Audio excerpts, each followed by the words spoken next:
20 of his matches. Like, as soon as I found out about him, I was just like, let me look into this. And Yeah. then you get the comedy matches, you get that kind of thing. There's a match with him, there's an intergender match with him against Smiling Kylie Ray, who is genuinely one of the best women's wrestlers out there. And it starts off very, very funny. And then by the end of it, they're both pulling some shit out where it's just like, okay, holy shit. Like, They this is both going can pretty go. well. Pretty well. All right, we are live on Restream. We're live on Twitch.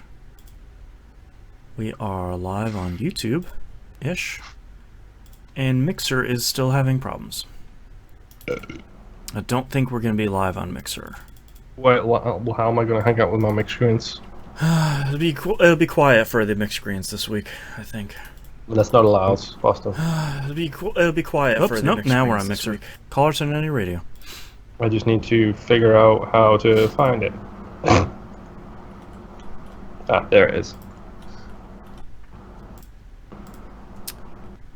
Okay. Alright, let me close out Discord. Alright, we don't have a ton of time for pre-show here, because we gotta keep things rolling, but I still all the time. Before we started recording, asked me if I had caught the San Diego Comic-Con Marvel stuff. Yep. And there's been about 430 announcements they made. I think I've caught most of them. Yep. And we mentioned the most important one. Yes. Which is Blade. Yeah. Just a surprising shock. Oh, I love Blade! Yeah, Blade is cool. There's Blade. They announced, another Thor movie?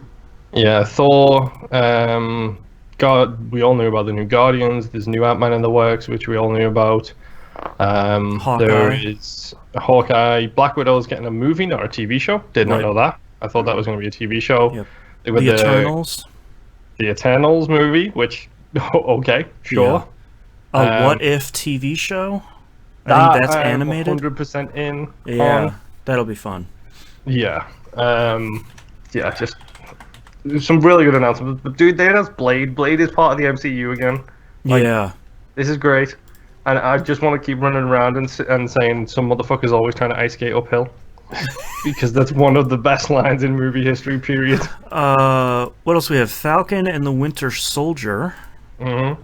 WandaVision, the TV show, which directly ties into the new Doctor Strange movie. Yes. Yep, the new Doctor Strange movie. Shang-Chi and the Legend of the Ten Rings, which is not anything I know about.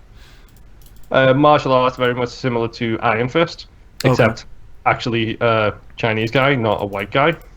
Loki, which I will watch. Doctor Strange in the Multiverse of Madness, which is probably my second favorite movie title to come out of this stuff. Yeah. What's your first? Thor: Love and Thunder. Mm-hmm. That logo and that title is just... It's too good. And it's the same guy who did Ragnarok. I was wondering if they're going to stick with the Ragnarok theme of it being kind of a more goofy Thor. Yeah. Which I'm completely fine with. Well, and it's Natalie Portman as Thor now. Yup. Which is awesome. Mm-hmm. Love it. This sucks too, because I just got done watching Ant-Man and Wasp, which, like I had posted, I think that was like the last Marvel movie I needed to watch. The only thing I have left is the, whatever the last major one that came out with Thanos. Endgame? Endgame? Yeah, I think I didn't see Endgame. Okay. Because they split the Infinity Stones into two movies, right? Yes, it's Infinity War and then Endgame. Yep, so I watched Infinity War, I just gotta watch Endgame now. Okay.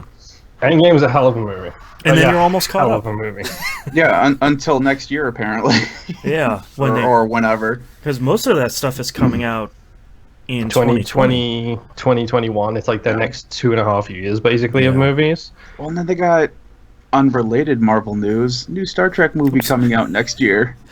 Thank you, Mina. I'm pumped for that. Thank you, Mina, for letting me know the squid Skype has switched people around on screen. Oh, awesome! I can't Skype. You're killing me. God. I love how you moved the text and didn't just use Skype to swap us. Well, because I'm not I'm not using Skype to swap you guys. I'm actually drawing a frame around each one of you. So on stream, I can show some. You are separate from, like Nimp and Moon. You both are separate windows. You're not part of one window that stretches across the bottom. Okay. Because when I did that, like the aspect ratio got weird, so you guys looked really squished. Streaming. But Yes. yeah. On a positive here, though, too, got some Bob Ross positive energy drink. Oh, yeah. Jesus Christ. I've never seen this before. I just randomly found that, and I'm like, I'm going to buy that. Does it taste good? It is basically blue raspberry. Okay. So, I mean, it's pretty decent. Yeah. So, how quickly did his family sell out his name? Pretty fast, because there were cereal boxes with his name on it. Yeah. Yeah. I think it really happened once Twitch started showing the show on Mondays, Tuesdays, something like that. Something. I think everyone was like, "Oh shit, Bob Ross is really good. Like this show still really holds up, and this is really a great thing to watch." Because it is. It's a great show. I've never seen a single episode. I mean, I really, think- it was Mr. Rogers and Bob Ross. Yeah, Moon, I think you would really like it. I think it's the most relaxing piece of TV you can watch. Well, that's good. Yeah. The guy is basically ASMR. Yeah, that's like the 70s ASMR, yeah. Oh, man. Okay, are you guys ready to start this show? Yep. All right, let's get started here in 3, 2, 1. Welcome back to another episode of That Video Game Podcast. I'm your host, Boston. Joining me as always is Moonpier. Hello. And the Nimp. Hello. I don't think we really have any business stuff here at the beginning. Oh, no, we finished up the most recent Game Club episode we were talking about, Tokyo 42. Go listen to the episode before you make any decisions. Yeah, that was a game that we had Was a lot released. of thoughts about. It was a game that was released and it is available on platforms. Yes, it's a game you can now play. Yes. We did announce... Well, we say play. it is available to purchase and play. We did announce the next game chosen by you, the patrons. Patreon.com/E1M1, the ones are numbers. The next game is Orwell, Keeping an Eye on You. I had that in my Twitch catalog. It is also available on Game Pass for PC. So, thank you, Moonpier, for reminding me I still have the pre-show text on the screen. Boop. Thank you. I was trying to do it incognito. And my then he was like, production "Nah, I'm just brain gonna here talk is about it." not working this week. So come join us playing Orwell, Keeping an Eye on You. We're gonna play that one and not the sequel that has a different subtitle. It's a little confusing. But you can go play that. And I think that's about it. So let's start with what you've been playing, Moonpier. Okay. Let's start with the perennial classic for the past 2 months, Astroneer. Astroneer. I was gonna guess Dead by Daylight. That comes next. Okay. I can put. There's an DBT order here. of things. Hang on. Yeah. All right. Let's not get ahead of ourselves. We're doing alphabetical order. Thank you very you go. much. No, I'm still playing Astroneer. I can't... Literally, I'm not going to keep ranting about how much I'm enjoying this game, because I'm really enjoying this game. Yeah. I'm close to end game now, though. Okay. No pre-show jokes intended. Right. Because I've discovered the thing at the thing that happens after the thing, Gotcha. and the big buildings and the thing. I've done that thing. And then, because I can't help myself, I was looking at achievements. Oh no. What, dude? It's got a bunch of secret ones which are all hidden, and I deliberately don't look at them if like a game potentially has story in it at some point. Yeah. Like, if I'm playing Minecraft, I don't care. I'm gonna look at those achievements. You want me Right. to roast a chicken? I'll roast a bloody chicken. Right. Just spoiler alert: you're gonna go kill the Ender Dragon at some point. But if it's like because whatever. the newest Life is Strange, then you don't want to look ahead and be like, defeat the Eye of the Beholder. It's like, wait, what does this game turn into? Can I spoil an Odyssey boss? For Assassin's Creed Assassin's Odyssey? Creed. Yeah, Yes. sure. So the reason you don't look at secret achievements is because one of those is defeat the Minotaur. Right, Like, and you're like, that's why you don't look at secret Oh. achievements. right. Oh, I In just fact- spoiled that for myself. Okay. Mm-hmm. Although that mission, that mission and the related one were really good in Odyssey. Mm-hmm. They really were, and like, if a game puts stuff secret, it's either because it wants you to do something ridiculous, Yeah. or because it wants you to like progress through the story. So generally speaking, I don't do that. But once I discovered the first thing at the end game thing, I was like, okay, so I'm gonna check out the achievements now because I'm guessing there's something like this on every planet. I was right. Mhm. There is something like that on the end of, on every planet, and you have to do the thing on every planet.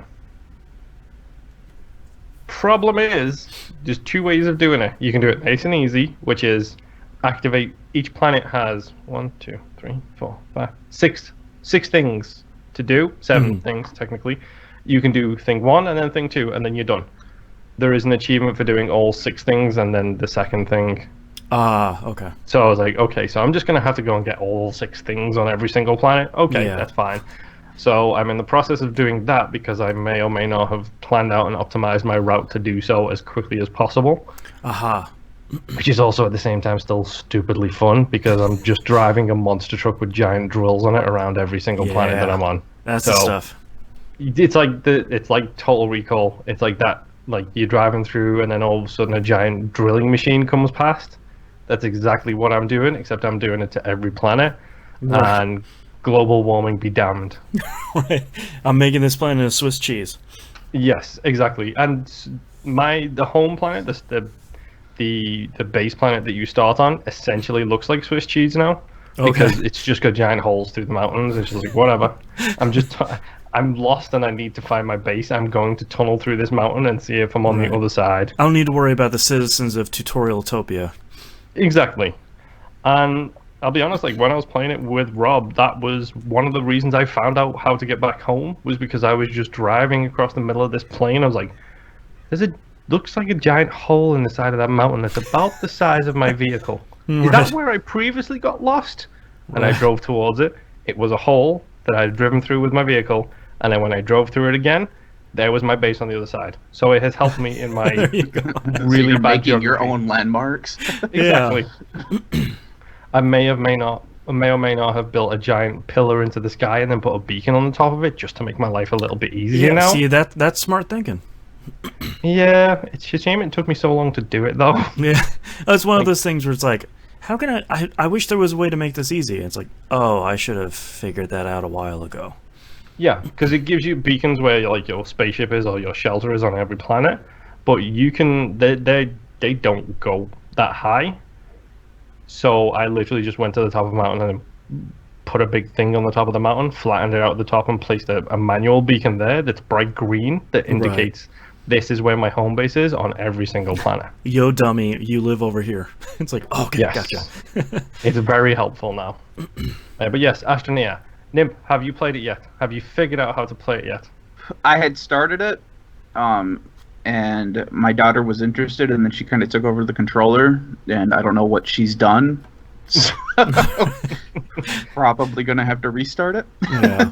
Okay, so at least on the bright side, at least the youngling is interested. That's the thing Yeah. I'm taking away from I it. walked out of the room for about 20 minutes, and apparently that was 20 minutes too long, because I was looking at it and like, I don't even know what we're doing in this game yet, so I don't know what happened. 20 minutes is not a long time in that game to really mess some stuff up. Yeah. Yes, and Boston mentioned it. I did play Dead by Daylight. Blood. A lot. points. Oh, dude. I got up to like 600,000 blood points this Oof. week. And the level cap, the blood points cap is 1 million. Okay, getting close. So then I just prestiged my David King and then got him straight back up to level 30 something again. There you go. Yeah. I'm very quickly going to hit the level cap with him again and then prestige him again. You only have to do it 3 times to get the relevant achievements for that person. But David King is my jam, and I now have my bloody top and my bloody pants. So if I prestige him again, I get my bloody face. Okay. Which sounds like I'm cursing him in English, but I'm not. It's genuinely the cosmetic that you get. You get covered in blood as you get stuff. But David's the one guy I've bought cosmetic items for, so right now I'm rocking out with the 40s haircut and 40s face look, but he's got his modern day bloody jacket on, so he looks like he's like a wannabe hipster. It's Right. dumb and hilarious in the stupidest ways. Did play a whole bunch with T-Bomb Rocks, Brain Eater from the community. Pretty sure we played with somebody else too, but for the life of me, my brain is failing me. I don't know. Who knows? The fourth member of hashtag Dead by Friday. Yes, but we've discussed it amongst ourselves, and we recommend if you're going to play it, jump in, play a couple of rounds as a survivor, play a couple of rounds as a killer, because then you'll get it. You'll understand how hard it is for the killer to see. You understand a lot more of the game by playing it from both sides. And this week I had a Legion daily, and for those paying attention, Legion is my jam. So I totally jumped in and played as Legion. And you know that great community that I'm always talking about in Dead by Daylight? Yeah, I'm worried about the second half of the sentence, but yes. Well, today I got the not today. Yesterday I got the salty version of that community. Apparently, all 4 of the survivors I played against were reporting me for unsportsmanlike behavior as a killer. Aha. I just the logical fallacy in that sentence. I was a killer and I was unsportsmanlike. Right. That doesn't make sense to me. And to be clear, you weren't griefing or exploiting or anything like that. Like, you were just playing as a killer, which means you're supposed to kill the survivors. Yes, and I'm also just damn good, is the problem. And that's not me being cocky or anything like that. It's these guys didn't stand a chance, because I also went in there with the item that lets you kill people. And because I wanted to, I just wanted to see what it was like for the first time. Right. So I totally wrecked shop and wiped these 4 people out, and then one of them just sent me a message at the end, like, reported. I was like, okay, what for? I'll bite. What for? Sure. And he's like, unsportsmanlike conduct. I was like, so being a good killer? Right, so and winning the game? I don't... His response was, well, no, you were tunneling and cheating. I was like, dude, I've got like almost 500,000 gamer score. You think I'm going to risk any of that by cheating? Right. That's not how this works, dude. Yeah. Like, I don't want to reset that number back to 0. Thank you very much. It will break your soul. And the dude was just annoyed, because I'm guessing it was probably a group of 4. Sure. And they weren't very appreciative of being wrecked by me. But we were also on a there's very few of these, but it's a 2-story map. So an upstairs floor and a downstairs floor, which is actually the pigs map. But the thing with that map is you can hear what's going on the floor underneath. So if I'm standing on the top floor and I hear a Jenny getting repaired underneath me, I'm going to go to the Jenny that's underneath me. You know exactly what's going on down there. I can hear it being repaired. Right. And Legion's special is when he uses his stab move on somebody, he sees where everybody else is. Right. That's his thing. So this dude was like, well, it sounded like you were chasing me and you weren't actually behind me. It's like, dude, I was probably on the floor above you. Right. Do you not understand how sound works? He was clearly coming up with some BS excuses. Right. Well, my controller, this isn't the controller I like. It's a Mad Catz one, and I was at my friend's house, and I was player 2. I was on the other side of the screen. Well, it was pretty much that kind of stuff. Right. Which made me laugh, because I literally sent him a message saying, like, I refuted his claims, like, dude, Legion is my jam. I'm good at Legion. And he was like, whatever, you're level 20 as a killer. Number 1, that's the starting rank as a killer. I ain't level 20. At this point, I'm level 16, because I'm forcing myself to go down in ranks because I'm trying to do achievement hunting with the killers I don't play as. And I like how confident you are in your Legion enough to the point where you can say, I'm good at playing Legion. So, like, the reality of it is probably you're really great at Legion, and these guys just were not prepared for a good killer. Yeah, and honestly, Legion is an underappreciated killer. I feel like I think I posted on Twitter. I had the conversation after I played as the Soul Lady for one of my dailies, and I almost got her achievement. Mm-hmm. And someone sent me a message saying, "Sucks that you didn't get their achievement. You're really good with the pig." Right. And I was like, "Yeah, just trying to do my dailies. Legion is my jam." And they responded with, "Legion is super underrated," and they are. Legion is a genuinely fantastic killer if you know how to play them, because you do stuff like you're chasing somebody, they'll drop a pallet in front of you, and you're just like, dude, I'm in my stance, which means that I can jump over those pallets just like you can. Right. What is this gonna do? You're Like, not gonna stop me. if Legion is chasing me, I'm waiting until the pallet can hit them before I'm dropping it. Like, it's about knowing the killers, and some people do and some people don't know. I'm no expert. My wife is a much better survivor than I am, but I'm a hell of a good killer with certain killers. And Legion just happens to be the one that clicked with me. Yeah. And it's like, dude, just chill. You're salty. You're lost. Right. You probably burned a bunch of like rare items or whatever, and you didn't leave with any of them. Boo hoo. Yeah, and you're gonna lose again, man. I hate to tell you. And we all played as survivors, and we had like maybe 3 wins and like 7 losses. It's like, it happens. Yeah. You Got lose good killers. sometimes. Exactly. Like, it just makes me laugh because at one point my killer rank was rank 8, like, which you've got to be consistently winning to quote unquote win to get up to like rank 8. And then I started playing as the killers I don't like and just going for stupid stuff. So I could get that rank down so I can achievement hunt. It's like, dude, I'm sorry, it was my daily. Legion came up. Right. Sorry, you had to be the problem. You had to be the one who I can't turn suffered it. this off, man. No, I literally can't. The Legion's thing as well. Like, when we actually when we played as survivors, we bumped into a Legion. We had a Legion as a killer. So if you know Legion's perks, like because of the way the perk system in this game works, is you can equip the perks from other killers if you've got them high enough. Same with survivors. Right. So your default is you go in, you see a survivor or a killer, and you have to operate under the assumption that they are using that specific character's perks. Like, I've got Adam Francis's Deliverance ability on my David King now, which is where you can get yourself off the hook. I'm David King. People don't expect me to be able to use a perk from Adam Francis. They don't expect me to be able to get myself off the hook because that's not what my character normally does.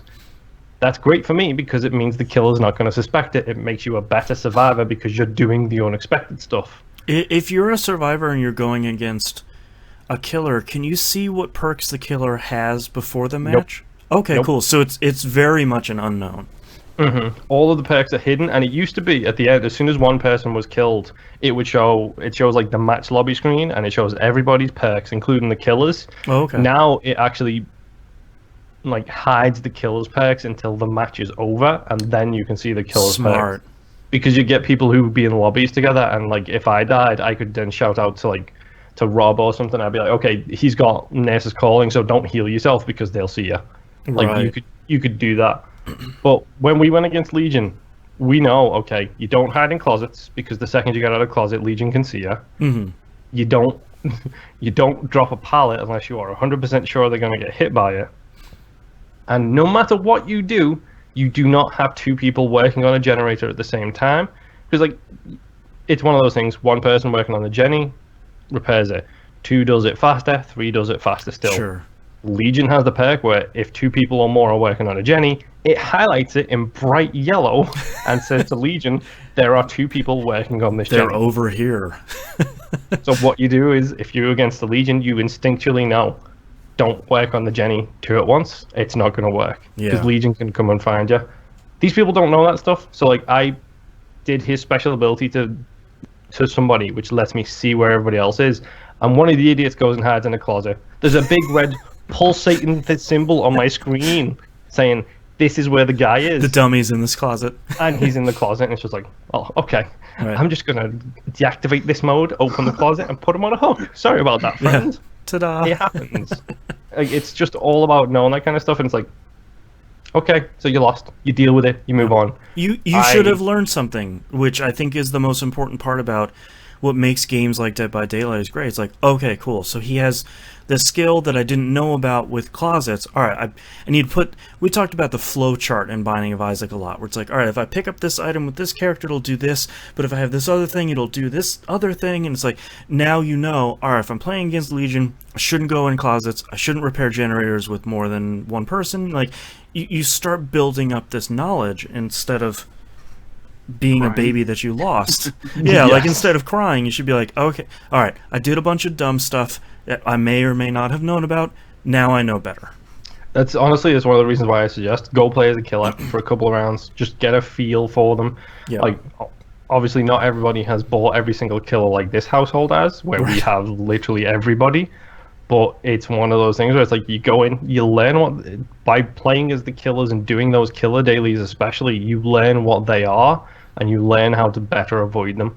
One of the killers has got an unnerving presence perk, which basically is if you are in his terror radius, it forces you to do skill checks faster. But what it doesn't mention is the terror radius starts off as a very quiet heartbeat. When you're repairing a Jenny, you can't hear that heartbeat because all you can hear is chunk, chunk, chunk as this Jenny gets repaired. It's only when it gets closer and it gets louder and more intense you hear it. The second you are in that quiet phase of it, though, up on your screen will pop unnerving presence. So you don't even have the audio warning. You've just got a visual representation there saying the killer is getting closer to you because you are now in their terror radius. Right. You can't hear it yet, but you're there. So it's this really Keep an eye cool... on your debuffs, man. Exactly. Yeah. It's not that hard. Mina in chat says this pretty much goes for any game where you play in team comps or versus know thy enemy. Yes, that's the best way of putting it. It's the very same approach I take to insulting media.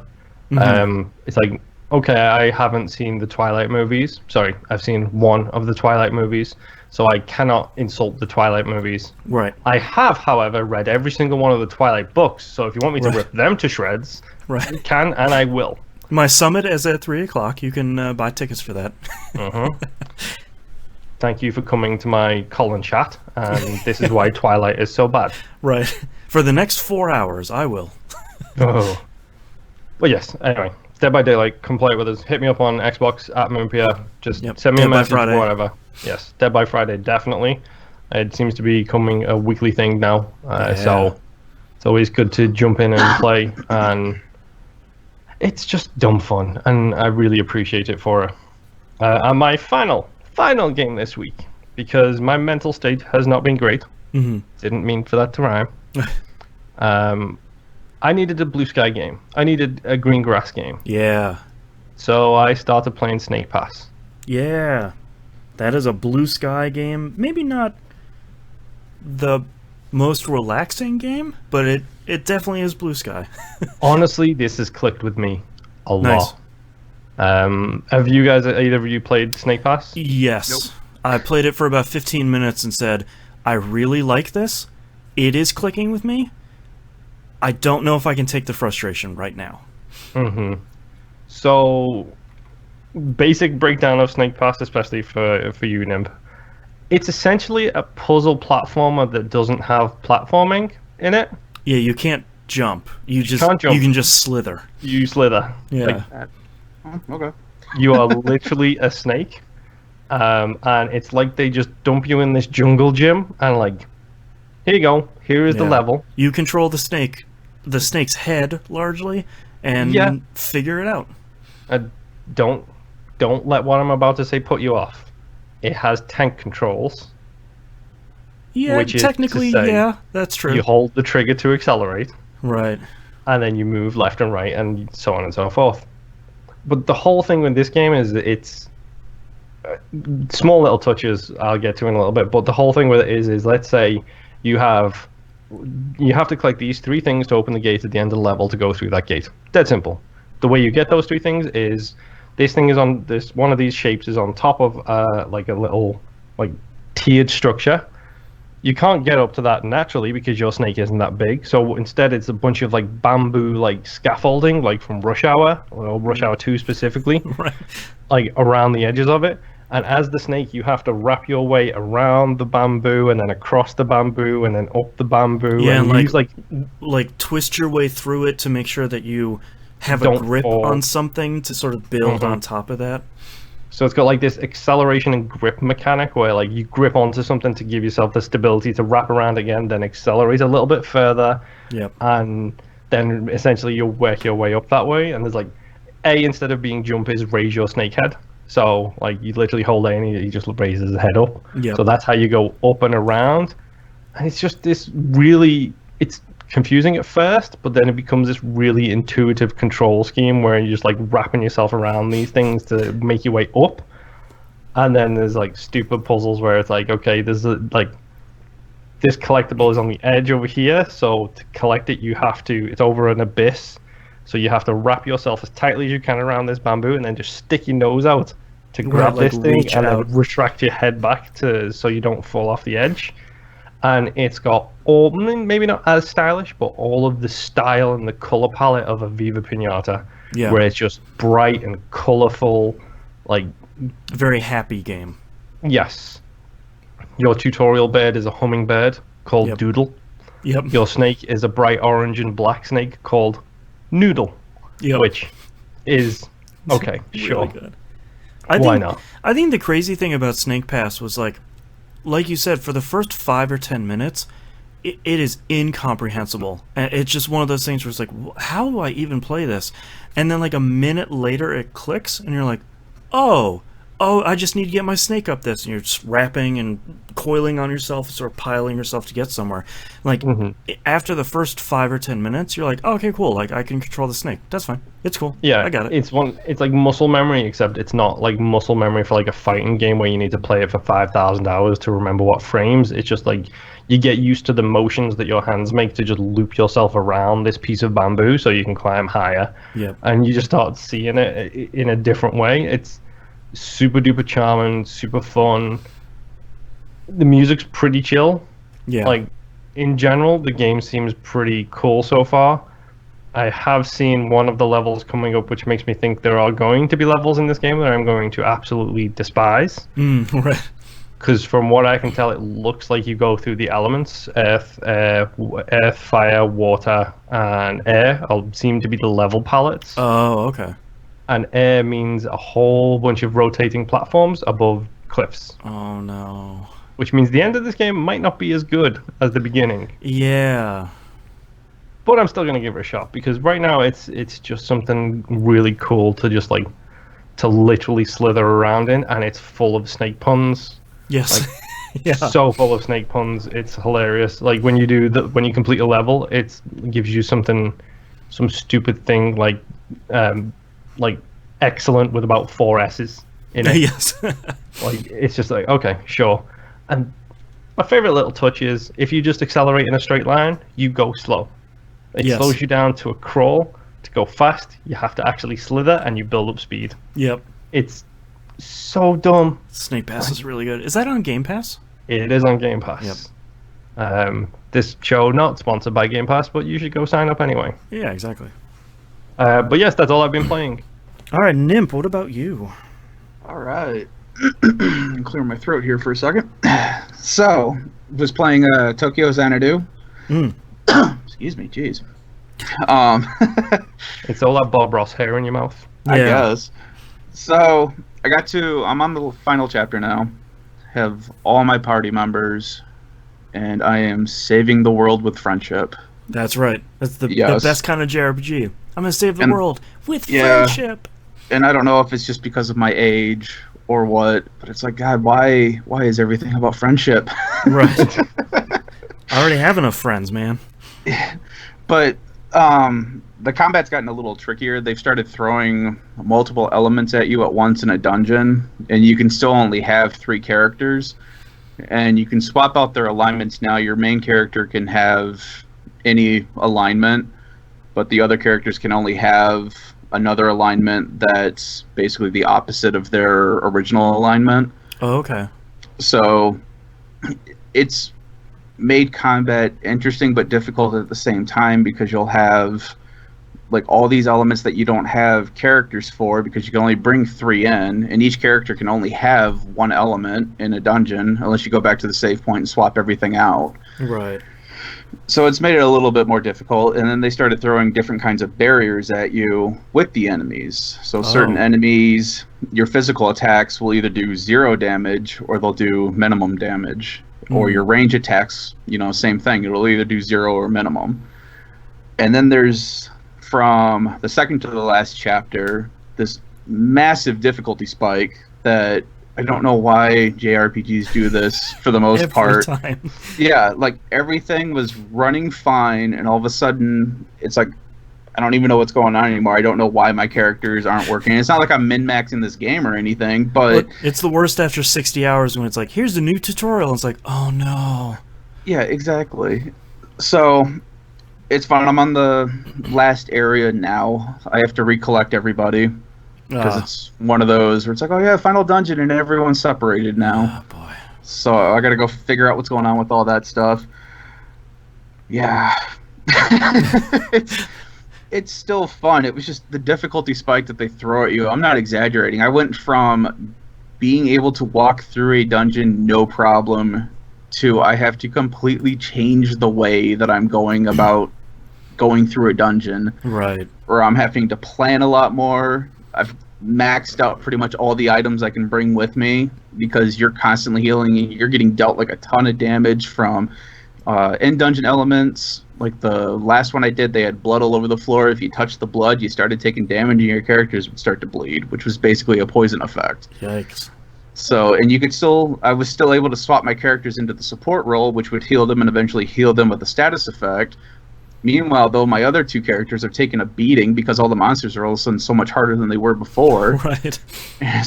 I don't know. I don't know why JRPGs do this to me, but it's to encourage you to explore the open world, to encourage you to explore the rest of the game instead of just jumping straight to the last boss. Well, and that's the thing, because this game doesn't have an actual open world. It's all think of like a Persona 3, where you have plots you can go to. Right. So you have a map and you can choose to go to this area, and you have a small little area you can walk in, but that's not like a dungeon area. That's where your shops are at. Right. So, and I'm at the point now where everything is locked. It's basically you're doing the final dungeon. Okay. That's it. Good luck. So, yeah, which I mean, it's not an issue. Like I said, I stocked up on a bunch of stuff, so I'm ready for it. But I don't know. Maybe you're not mentally ready. Yeah.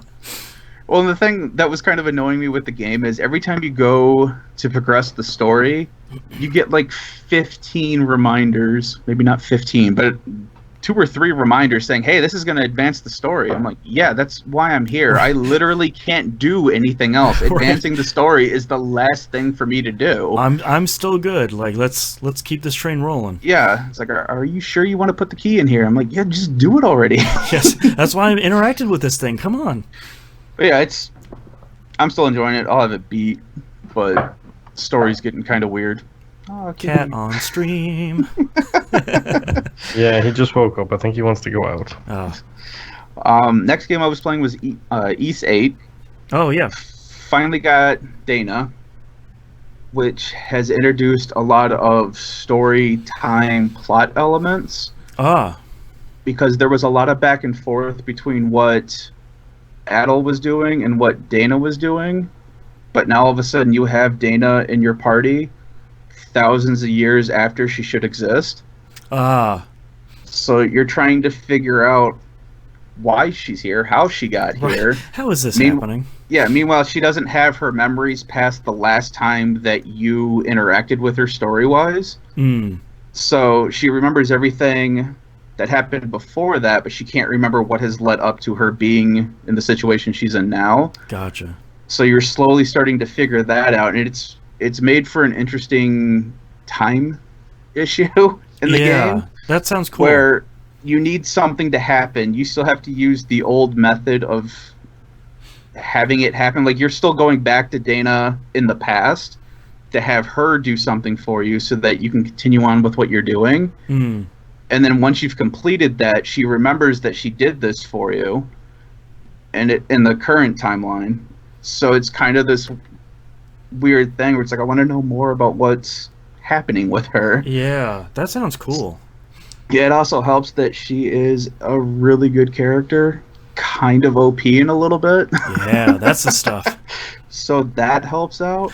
Oh, and she also has like this mysterious mark on her arm that you don't know anything about. It's never shown up before until you found her in your current timeline. So nobody knows what this mark is. You've never seen the mark before. Gonna have to assume that has to do with the reason why she's probably with us now. In a couple hours, you lift the curse from the mark, and she remembers everything, and you're like, yeah, got it. That sounds like the plot from the Mummy 2. Yeah, Yeah. I had forgotten about that. Yeah. But I'm also feeling that once she gets her memories, or once we figure out how she got there, that's probably when stuff starts going sideways. Probably. Like, I remembered it's the great evil, and it's like, oh boy, here we go. Okay. Yeah. So the village is pretty much set up.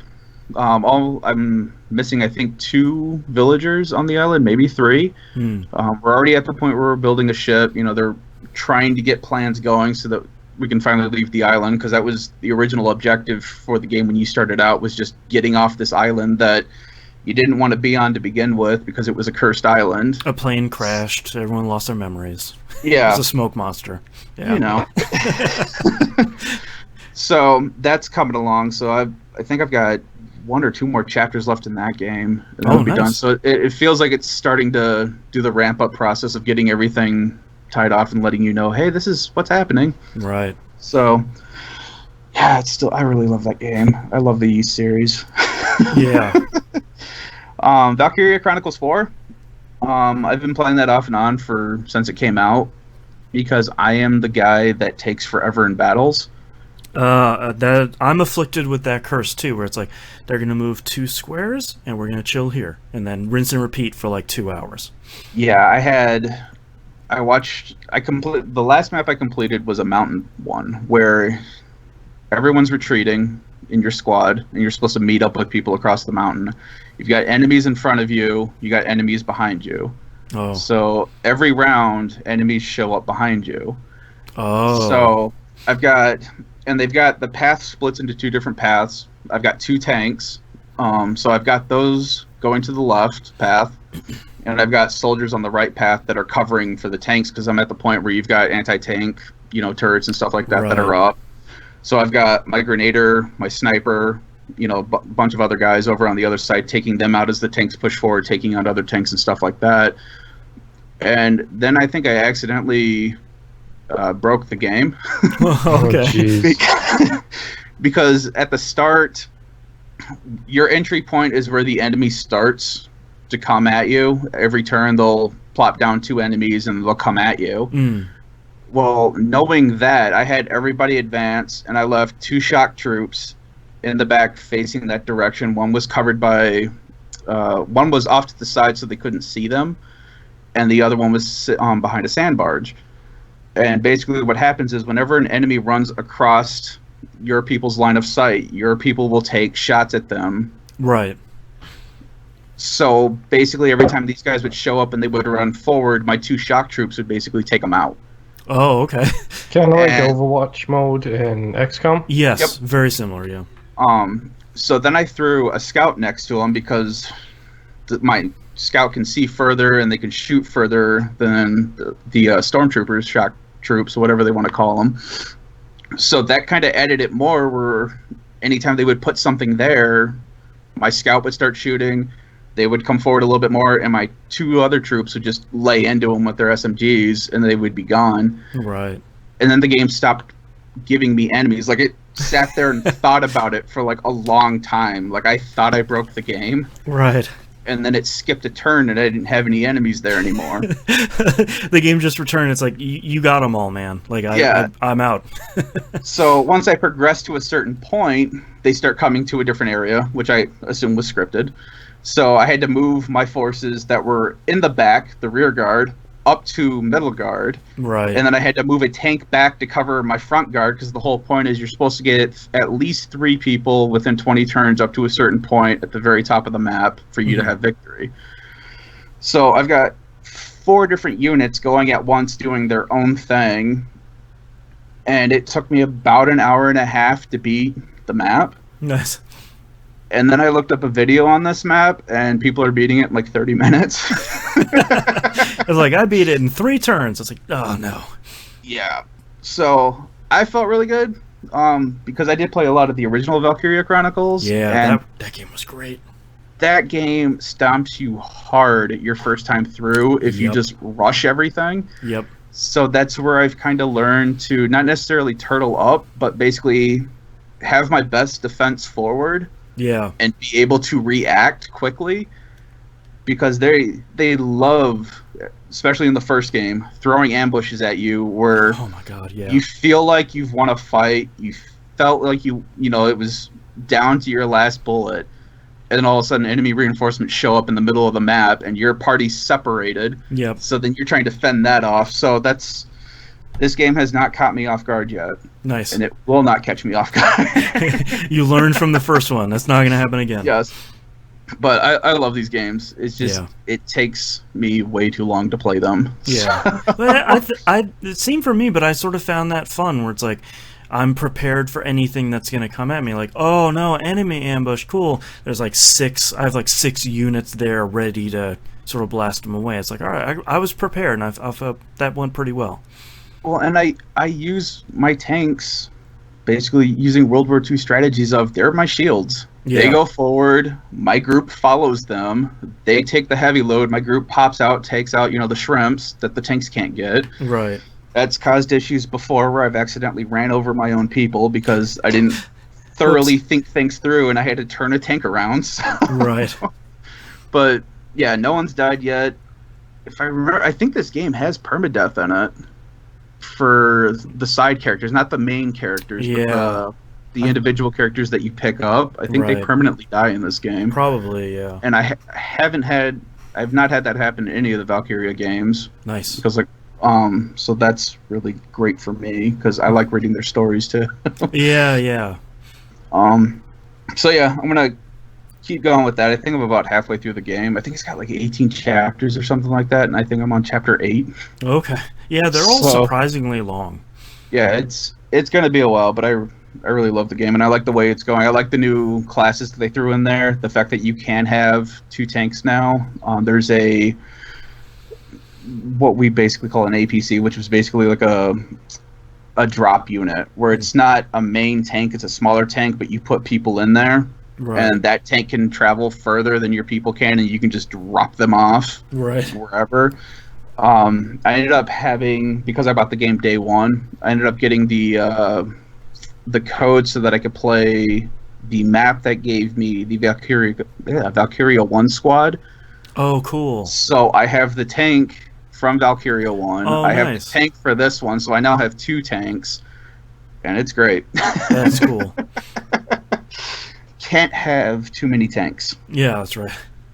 The next game I played was Crackdown 3. Yeah, I saw you playing this. Yeah, I really like this game. I really enjoyed the previous 2, which was kind of my folly in the beginning of this game because I remember being super awesome and doing super great. Yep. And then I jumped off my first building and died in Crackdown 3 because I forgot that you start weak. Yep. Even though there is a massive intro at the beginning of the game with about everyone telling you, yeah, and then that happens. Yeah. And then they tell you flat out, you are not what you were.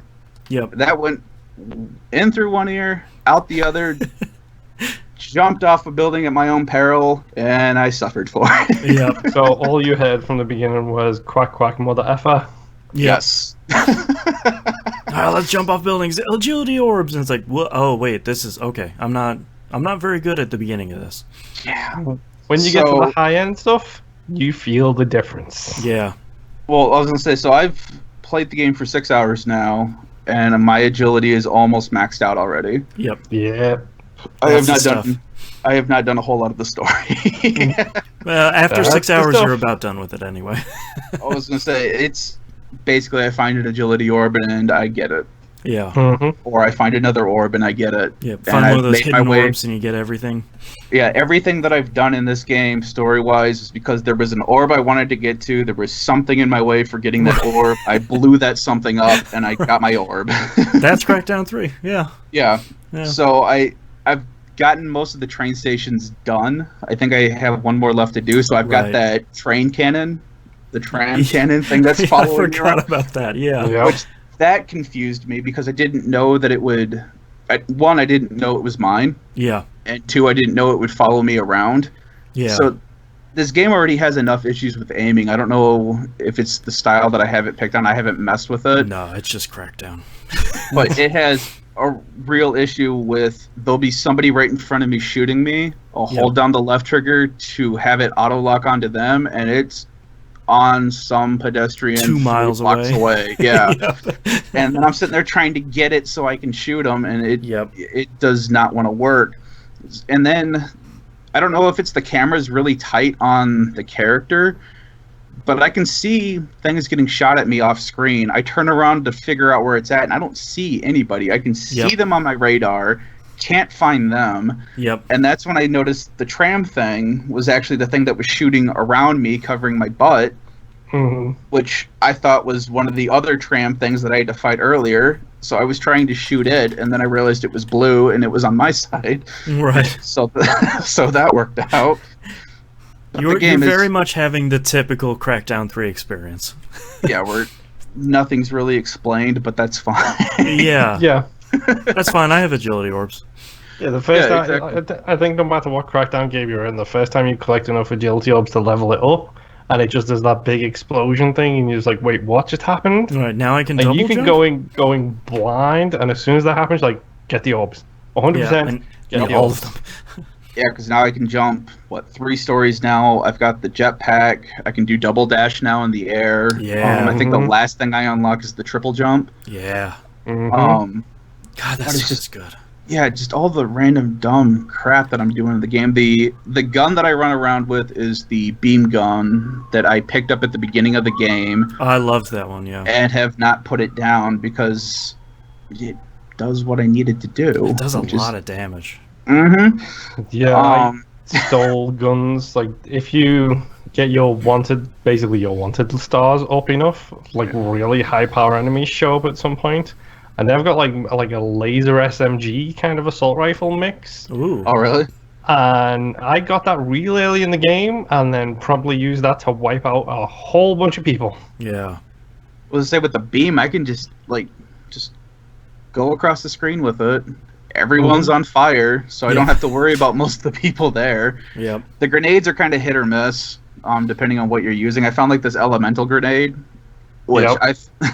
which I was a little confused about because I thought, okay, I throw it and it's going to do lightning or fire or whatever. No, it gives you a weapon that then does the elemental damage. Right. So like the forgot lightning about one gives you like this massive hammer that you crush down on. There's like a fire, I think it was like a sword or something. Mm-hmm. And that took me a second because I wasn't really paying attention to what my character was actually doing. So I threw the grenade. I'm shooting things. And I'm like, why is the grenade not going off? Right. Where did I get this melee weapon from? Right. So it's fun. I'm really enjoying it. I don't know what's going on in the game, but my That's, agility's almost maxed out. So yeah, there's a that's bunch all of I care evil about. people and you blew them up. Like that so Yeah. far is Crackdown 3's story. I inadvertently took out a boss without knowing it was a boss. That I think sounds it was about like right the chemical too. one. Yeah. Yep.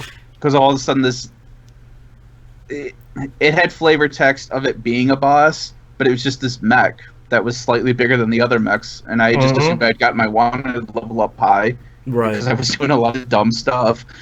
So I took it out, and then I got the whole, CG thing of, this is what you did, and this guy's gone now, and blah blah blah. I'm like, a that lot was of a people boss. swearing a lot. Yep. Yeah. So yeah, I'm gonna keep playing that. I can run faster than cars now too. Yeah. Yep. Which was the problem I had with the first 2 games, was I never really got into cars because I was too busy getting orbs. Yeah. And now I don't want to drive cars because I'm already faster than them. Right. Have you seen Naruto before? Yes. Have you seen? Remember the weird lightning hand thing that the teacher does that he teaches to Yes. Sasuke? Yep. if you increase your melee attack, your level 3, I believe, is do that move. Oh, Oh, wow. really? Like with the full-on glowing ball fist in your hand, and That's running pretty alright. the Naruto run and stuff, and then you let go B and you just charge forward and go pow, and people just Oh yeah, explode. because I've got the ground pound, and I also have what they call the flying punch, where you basically just you hold down your melee button, and they just jump forward, and whatever's in front of you just gets hit. Yeah. And it's kind of my favorite one punch thing to do. Yep. It's getting Yeah, the so game- dumb. Yeah, it's so dumb, but it's so fun. It's really one of those that you can just shut your brain off and just go in a direction, and you're gonna find something to do. Yeah.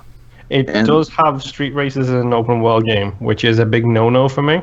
Yeah. If you have an open world game and you have vehicle races in, unless in this case it's the street car, then like the racing agency car. If it's that vehicle, I'm fine, because guess what that thing does when you get your driving skill up? It just scoops them over your head into the sky. Right. That's fine. If it's like, oh, you do this race in a limo, it's like, screw you, screw your car, Right. screw your race, No, thank and you. screw the dev team who did this to me. Yeah. Well, I got the first two vehicles I picked up were apparently the two alcohol ones. There was the what was it, the Monkey Moonshine delivery van, which I Right. grabbed by accident. I was trying to figure out how to get into a vehicle, and then I realized what it was. And then the next one was God, what was it called? Like a Mr. Beers or something like that. Mm-hmm. And it's got like this bottle character and neon lights on the top of the vehicle, and it's a slow van, but it's just all neon for booze. And I'm like, of course, the two vehicles that I try out are the two alcohol related ones. Right. So yeah, I'll keep playing that. It's a lot of fun. The last game that I played, Marvel Ultimate Alliance 3. Yeah. So tell me about that sweet Venom jive, and tell me about that sweet Star-Lord jive. Yeah. So we have not gotten very far in the game. Mostly because we were trying to figure out the controls. Okay. The So way it should be. yeah, right now I'm playing with my son and my daughter and I. We are using a Pro controller, and we have a Joy-Con that we have split. I'm using one of the Joy-Cons. My daughter's using the other side of the Joy-Con. Okay. Not an issue. It really hammers home how small those things are in my hands, Yes. and how close those buttons and the thumbsticks are. Because I think when I rest my thumb to hit a button, I am too far to the right, where I'm not touching anything, and then when I think I'm hitting the inside button, I'm actually hitting the outside button. So my character's just sitting there jumping in the air, not doing anything. It's like, no, attack. But yeah, it's a lot of my fun. My kids enjoy it. I am thinking of picking up another controller so that my wife and I, the four of us can play. Oh, yeah. But then that ran into another issue where Joy-Cons are still having drift issues. The Yep. brand new ones. Yep. I And didn't still want to. real expensive. Yeah, I didn't want to pay $79 for another Joy-Con that would potentially have issues. Right. So then I started looking at Pro controllers, and those, general price, $69, whatever. But first world problems, I didn't want to buy just a black one. Right. So I don't know where I'm at with this, but my wife seemed lukewarm to it, so we'll see if she eventually wants to play. But my daughter's playing as Gamora. Okay. I was playing as Star-Lord until I accidentally switched characters. Couldn't figure out how to switch back, so then my son started playing as Star-Lord. Okay. Mostly because he can fly. He's the first character that can fly, and he was really jealous about it. And I didn't care, so I'm like, fine, whatever, you can play as him. I will play as Groot, and then I changed to Drax. And it is really fun. It is what the other two games were, Nice. which was a nice Marvel Diablo beat-em-up game. Right. Yep. It also still suffers from that issue of when there's a lot of things on the screen, it is very easy for you to lose focus on where your character is at. Right. And the next thing you know, you've just been punching air for the last 3-5 seconds because you thought you were hitting the thing you were supposed to be, but no, really, you're over here. You're just over in a corner. Yeah, that happened a couple times. The first mission that you do, you're supposed to take out this computer so you can bring down a force field, and there's a bunch of stuff that jumps down at you. my daughter and son were fighting everything in the CPU, were fighting everything else, and I was focusing on the computer. At some point, a big baddie came out, did an aerial attack, knocked me back, but I didn't see or figure out that I wasn't at the computer, so I'm over on the other side of the screen punching a force field, which isn't doing anything. Right. I'm like, okay, so then I run back over, and then I switched characters again, which confused me. So all of a sudden I'm playing as Groot, not Drax. Right. So I'm trying to figure out why Drax isn't following what I'm trying to get him to do. So then we had to pause the game. It's like, all right, let's look at the control scheme so we can figure out what the heck is going on. Right. Yep. And I found out that when you're playing with the Joy-Con, when you push down on the thumbstick, that automatically switches what character you're playing as. Ah, okay. Which is good to know because I kept doing it by accident. Apparently I was the only one. My kids didn't have any issues with it. It was just me. Right. Yeah, it's a kid's touch versus the big daddy touch. That's Well, what and that is. my son is using the Pro controller, so with that, it's got the D-pad on it, so you just, push whatever up, down, left, right for whatever character is aligned on the bottom left to play that character. Oh, okay. So for him, he wasn't accidentally hitting the button. My daughter was only having issues with trying to figure out how to do her special with Gamora because you have to hold down the left shoulder button and then you hit your face button that correlates with whatever attack. Everyone only has one at this point. So I was trying to show her how to do that, but with my big, thick fingers, it's this itty-bitty little button that's recessed into the controller that I'm trying to hold down while trying to hit this other button. Right. So it's kind of a pain with the Joy-Con. Yeah, it's like every time you play something like that where you split Joy-Cons, you think, this is such a cool, smart idea that just doesn't really work. And It works fine for kids and people Yeah. of a small demeanor. It doesn't work well for, I'm sure, me and Nimp with our huge man hands have a problem. Boston, I'm sure Right. you could share a Joy-Con with six Yeah, people. My hands aren't super big. well, and that's baby the hands. biggest problem. It's just the fact that I can lay the Joy-Con in the center of my palm and have plenty more room for several more Joy-Cons. So Right. it's not meant for me. Right. But I wanted to give it a try just to see how well it would work, and it works fine. Once I knew, what was supposed to be what for the control, everything worked fine. Mhm. What else was I going to say? Oh, the graphics for the game look really good.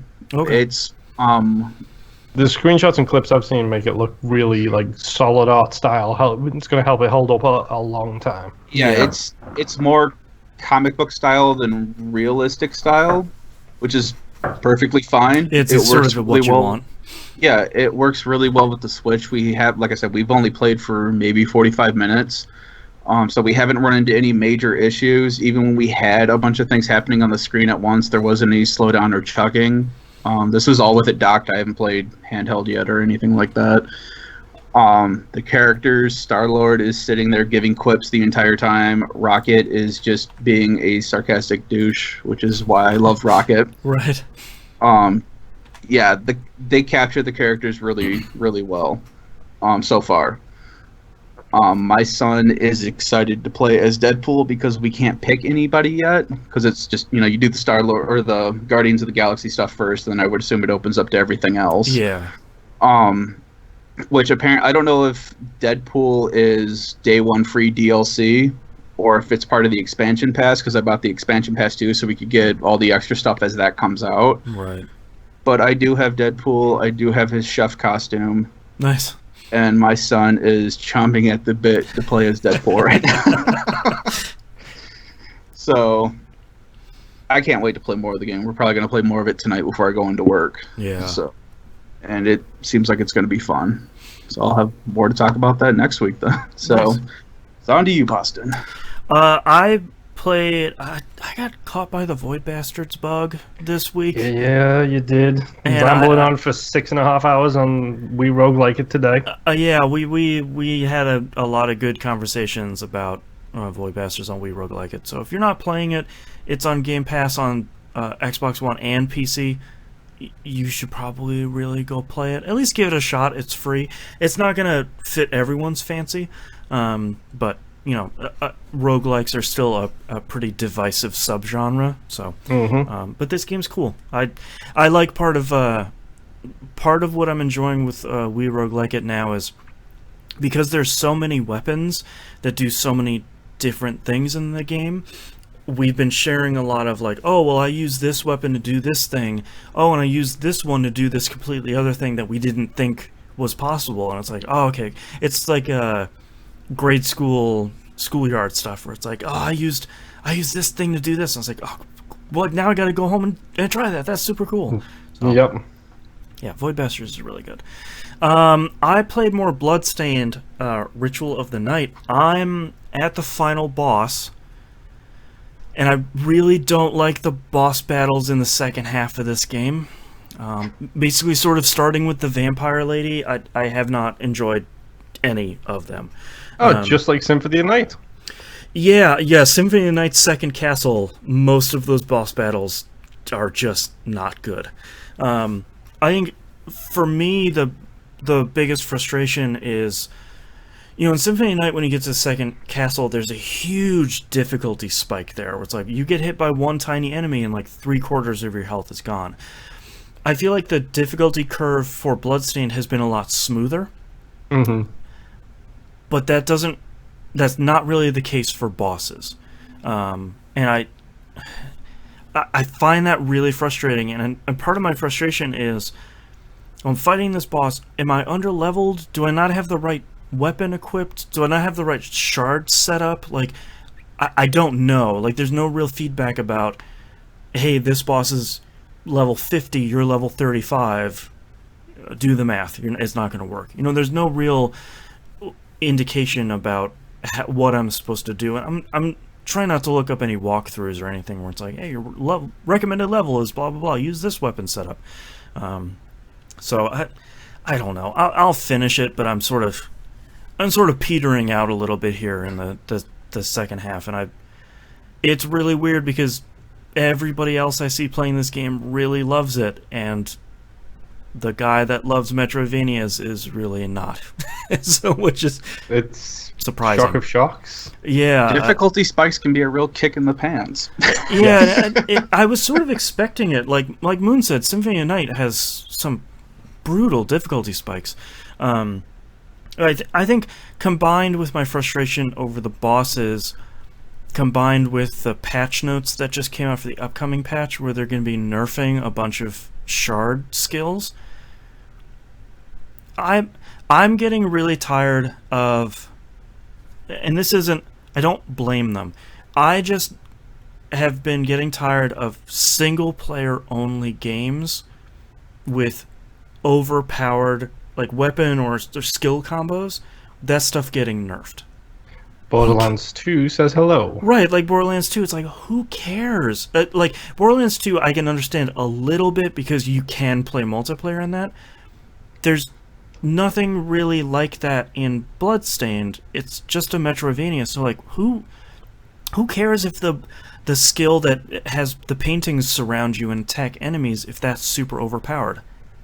Cool, that's fine. And yeah, I don't know. I can understand a little bit from the developer's standpoint, where it's like, you shouldn't have this one skill that everybody needs to use because you just blow through the game like that. You want a little bit of challenge from the game, but on the other hand, like, you don't have to use it. Exactly. Yeah. So, it's been a little bit frustrating. Destiny 2's moments of triumph continue. I'm now 21 out of 24. There are 22 currently in the game until this week, maybe, is when Solstice of Heroes comes out. So I have to do the newest raid, and then I'll be sort of up to par at this point. I just have to find someone to run through on a Saturday with my very limited time to do so. So that continues. That's still going great. And we talked about at the top of the show, Orwell, keeping an eye on you. I decided to fire that up this morning to check out the tutorial on that, and then spent 3 hours totally absorbed in it. So Orwell is really great. I would recommend people playing this because it's a very much a me game, and I knew that as soon as Monkey Senior started talking about it. It's this cool thing where you're playing as a basically like a governmental agent that's working with a piece of software called Orwell that monitors pretty much the entire internet and everybody in the city. And there have been a string of bombings that's been happening that you're trying to figure out who the culprits are and why they're doing it. And you're going through, like, the top bar is sort of your navigation bar, but on the left-hand side are all your character details and their relationships. The relationship tree looks a little bit like the one from Vampire, which sort of sold me immediately. Oh no. I know. And on the right-hand side is how you interface basically with the internet. So that's where you're going to look up blog posts and social media websites and family websites, along with people's text conversations and their phone calls. All of that stuff is monitored, and all that stuff is at your fingertips. And the phone calls aren't audio, they're just a text transcript. And what's cool is you're looking at all this stuff and you're taking pertinent info from websites and transcripts and phone calls and stuff like that and dragging those over into each person's details, where it's like, all right, this is when they were born, this is where they live, this is their job, these are who they're affiliated with. And like one guy just found his bank number in like an email he got. So at that point I was able to look at his bank records and find out, oh, he's spending a significant amount of time in this area, and with these charges, that must be where he lives. So if we find out he's responsible for these attacks, I now have his address that I can send the authorities to go arrest him. So it's really cool in a very worrying way. It's a game about why cybersecurity is very important. Yeah, and it's really it's just this really it reminds me a lot of Papers, Please, where you're doing a bad thing in a very interesting way. So the gameplay itself is really fascinating, but when you start thinking about it, you're like, I'm not doing great stuff to people. But it's Syndicate, both the original and the remake. Yeah, especially the original. The original Syndicate is so cool for cyberpunk. Like, what does body modification mean? Where does the line draw between how human are you versus how robotic are you, and how? And just as soon as you start saying stuff like that, I just want to quote Tyrrell and just say more human than human. Yeah, man. One of my favorite things about the original Syndicate and Syndicate Wars was the Persuader, where you can just turn it on and any NPC around you just starts swarming you, and you very quickly find out, I could just use those as human shields. And when you think about it, you're like, that worked really well, but that was really bad. I did a bad thing. It was a morality system without having one built into the game to tell you, you're being a bad guy. And Syndicate was all about, your corporation needs to take over the world, and the corporation does not care who does it or how it gets done. It just needs to control the world. Yeah. Mm-hmm. And I didn't need a game to tell me where my morality lies. Yeah. It's on the darker shade of grey. Right. Yeah. Well, and it's so much better than something like Mass Effect, where it's very much like, all right, here's the good guy response, and here's the bad guy response. The good guy one's on top, the bad guy one's on bottom. Could not pull the right trigger hard enough in some of those moments. Yeah. Not a bad guy thing in Mass Effect. It's That's fair. Clean-cut cop versus the play-by-their-own rules cop. Right. Versus the guy who punches a TV anchor because I am tired of your S. Right, I'm tired of listening to you. Yeah. Yeah. So Orwell seems really great. I spent, in those 3 hours, I got halfway through chapter 3, and there's 5 chapters. So it seems like it's not a significantly long game. But I'm really digging it. As much as I thought I would based on the description, it's very much a me game, and I'm really digging it so far. But that's all I had time for this week, so let's take a break. Yep.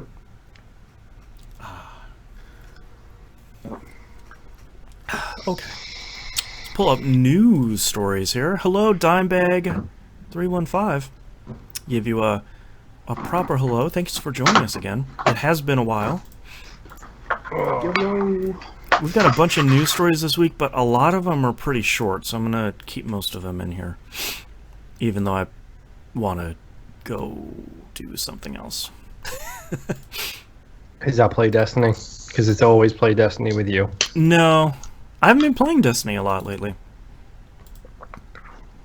Bullshit. Destiny has been open while I've been working on stuff, because it's Destiny related, but I haven't been playing it a lot. So you tell us you haven't been playing it, Right. but your Twitter account says differently. I have been achieving a lot of stuff, just not in a lot of gameplay time. Because Moments of Triumph, like Moon and I were talking about at pre-show, I just did a lot of that over the year. So, as we're getting closer to Shadowkeep, so I'm playing with Maximus Prime the other day, and we were talking about, like, I would rather not grind now and get burnt out on Destiny 2 before Shadowkeep comes. I'd rather play as much as I need to for whatever content comes out, and then once Shadowkeep comes out in a month and change, I'll be super pumped for that. So now's not the time to burn myself out. So Now is exactly the time to burn yourself out. no, I'm very excited for Shadowkeep now that they showed off how spooky the moon looks now. They have Dude, you gotta stop dissing me like this all the time on Twitter. know. Oh, look how spooky look moon how spooky looks. moon is. They've how shown a dark lot it of is. side-by-side shots of Destiny 1's moon and Destiny 2's moon, and the difference in lighting tech and sort of art design is pretty significant. It's cool. That's good. Yeah. I've always liked how going into the moon was always this dark, perilous place. Yeah. Like, especially the first time you went into it. And it's like, I don't want to go down here. I don't want to go into these spooky caves.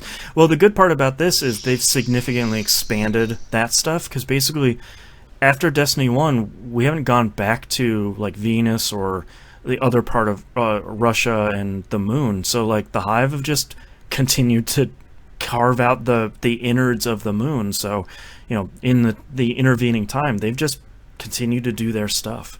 Which I think is super cool. Instead of, like, it's the moon as you remember it, it's back. It's like, no, man, time passed. Mm-hmm. So it's pretty cool. All the crazy occult purple ruin stuff. Yeah, that's good stuff. Okay, are you guys ready to wrap this up? Yep. The sooner we get this done, the sooner I can open the door of this heat box. Yeah, ditto. I have glowed up right now, but that's not a good glow. The sweaty glow. Yes. Yeah. All right, let's get started in 3, 2, 1. Let's talk about the surprisingly long list of releases for the week of July 22nd, 2019. Tetris Effect comes out on PC. It's an Epic Games Store exclusive for a little bit, from what they're saying. It has VR support, and more importantly, it has an uncapped resolution and an uncapped frame rate. So, boy, it's going to look real good. Yeah, if you got tank machines, now's the time to really put them into operation. Yeah, so Tetris Effect is really great. I'm glad it's finally coming to PC. It would be nice if it would come to Xbox One as well at some point, so more people can play it. But PC is a good next step. Fire Emblem Three Houses is coming out on the Switch.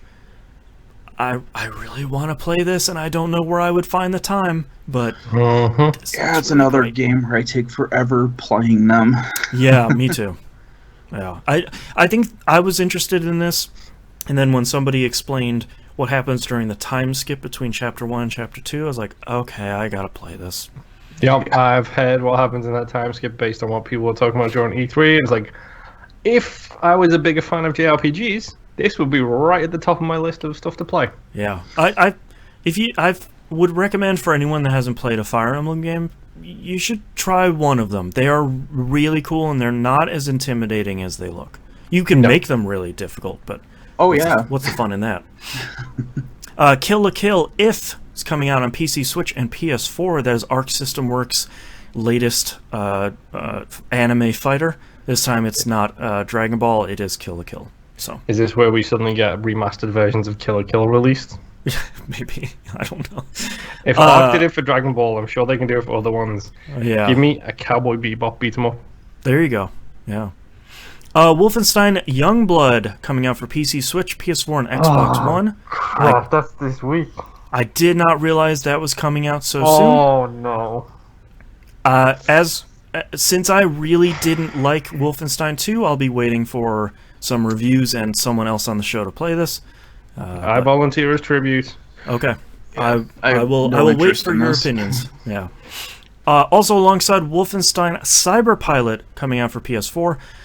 That's that super cool VR killing Nazis game that I think looks pretty great, and I hope it turns out to be good. I don't have a PSVR, but I just want more really great VR games, and that could be really cool. Also coming on PS4 is Wargroove, finally coming out to the only platform it hasn't been on yet. It does not have crossplay. I think we know why. But it's because the developers didn't want to put it in. Just those players. Lazy developers. Sheesh. /S. And all that fun. Yeah, it's Sony, for anyone that doesn't know. But don't let the lack of crossplay stop you from playing Wargroove. Wargroove is really great. If you have an Xbox One, it is on Game Pass right now. So, yes. And that's where I have been playing it, and Wargroove is really good. If you've been interested in Fire Emblem games, you could also play Wargroove. It's basically the same thing, but with cute dogs. So, and lastly, Picross, Lord of Nazarick, comes out on Switch. This is the game that I had no idea about, and then someone tweeted it at you, I believe. Monkey Senior did, saying, "Hey, you'd probably enjoy this," and it's a story-based Picross game, and I said, "Yeah, man. That's me. You got me. I guess I got to pick this up." So, I don't know. I've never seen the anime that it's based on, which I think is Overlord. But you tell me it's a story-based Picross game. You had me at Picross. So, and I like the Picross games on the Switch. Yeah, although most of them don't use touchscreen. Okay. Yeah. That's weird. Yeah, I don't understand that. All right, let's move on to news stories. EA announces Plants vs. Zombies 3. This is not the shooter, so the Garden Warfare, which are really good games. Yes. This is the tower defense zombies game. They have finally announced a third one. Is it going to be a mobile game that's full of quote-unquote best value microtransactions? They have said no. Okay, they said no. Okay. Right. It is free to play with no microtransactions so far. It is in pre-alpha, but I feel like after Plants vs. Zombies 2 crashed and burned, to put it mildly, I feel like you'd have to be a pretty special brand of stupid to make that same mistake twice. And I know some people would be like, "Oh, EA," but well, exactly, it's EA. Yeah. I don't know if they're that stupid. So I'm kind of dude. Yes. You don't know if EA is that stupid. I give you the greatest quote of 2019 from a video game developer. I actually had to attack on that little bit at the end. Okay. For being stupid, which is surprise mechanics. Okay, that was EA, so yeah, they are that stupid. Okay. But I think it's interesting that they announced another one of these, and so far it only seems to be mobile only. I'm surprised. I would also expect this to come to Switch, because that seems like, number one, the place where people are playing games, number two, the place where they will spend money. But this did Plants vs. Zombies 1 did pretty well on 360, so I'm curious. On 360? Yeah, I'm curious to see if it'll come to PS4 and Xbox One, because it seems like if you put out another Plants vs. Zombies game, you kind of want to put that everywhere, because everyone loved the first one. That's like one of the first big mobile games. Yeah, they'll put it on one platform, then it will underperform, and then they won't bother putting it out on anything else. Right. We've decided to cancel. We sincerely thank our rabid fans, but we've decided to cancel support for Plants vs. Zombies due to it not meeting expectations. Well, gee, if only you could sell another 20 million copies of any Persona game ever. Put it on a different platform. Yeah. That's right. Sega. Come on. Next news story, Luigi's Mansion 3 launches on Halloween 2019. That's it. Good call. That's all I wanted to talk about. It's perfect. I'll play this game. I'll play this game eventually. How many Luigi cosplays do we get? Like, how many Luigi... people in line to pick it up physical from the store on the night before Halloween, dressed as Luigi. How many photos do we get? I hope a lot, because I want to see how people make a Luigi cosplay. Other than wearing like a green screen suit. Like that's not... That's the cheaper version of it. I respect that too, but... next news story, Nintendo announces a new Switch model, and it's not the Switch Lite, and I forgot we talked about it last week. This is the new model of the Switch Fat, and the big difference here is the original model, the battery lasted between 2.5 and 6 hours. This one will last between 4.5 and 9 hours. So pretty significant capacity jump here. I was doing a little bit of research into this one, and it sounds like the light switch, which I'm just going to keep calling it the light switch because it's a better name. Yes. Also, it makes me laugh because for Christmas last year, I actually got my wife a light switch and wrote Nintendo in Sharpie on the front of it. Great. So it works out perfectly. It's a D-bag move. Yes. Yeah. And the best thing is I did put it in a huge box as well, and it was just this little light switch. But you're lucky your wife loves you and didn't divorce you on the spot. Right. But from what I understand, it's the chipset that the Switch is based on is getting a new revision, which is what's getting put into the light switch. By its very definition, that chipset it's slightly more powerful, but they're probably gonna what's it called? They're probably going to basically tune it down so it's not as powerful as it could be. Right, and then it gets more efficient. More efficient, less temperature, things like that. Like we don't even know if the light switch has a fan in it yet, because if the light switch doesn't have a fan in it, then that means that it's so much more heat efficient as well. Right. And from what I guess, they're going to take that hardware and stick it in the existing Switch 2, which is going to help with the exact same issues. Right. That's a good idea. Yeah, good job, Nintendo. We finally have the list of Uplay Plus games. Ubisoft has finally announced that, and it's all Ubisoft games. Yeah, there are over 100 of them, and it's basically everything they have available on PC, even all the way back to Assassin's Creed 1. The thing to remember, too, that I had forgotten about is that it also includes upcoming games. Unlike EA Access, it will have, like Game Pass, it has brand new games on there. So, like most importantly, Ghost Recon Breakpoint, when that comes out, that'll be on Uplay Plus. Like Rainbow Six Siege, that's on there as well. So some of their... It's also, with the Siege, you also get access to every single operator in there. So essentially you get the season passes for free. Yeah, you get, like, for most of these games, you get the Ultimate Edition, because stupid Ubisoft has, like, 15 editions of each game.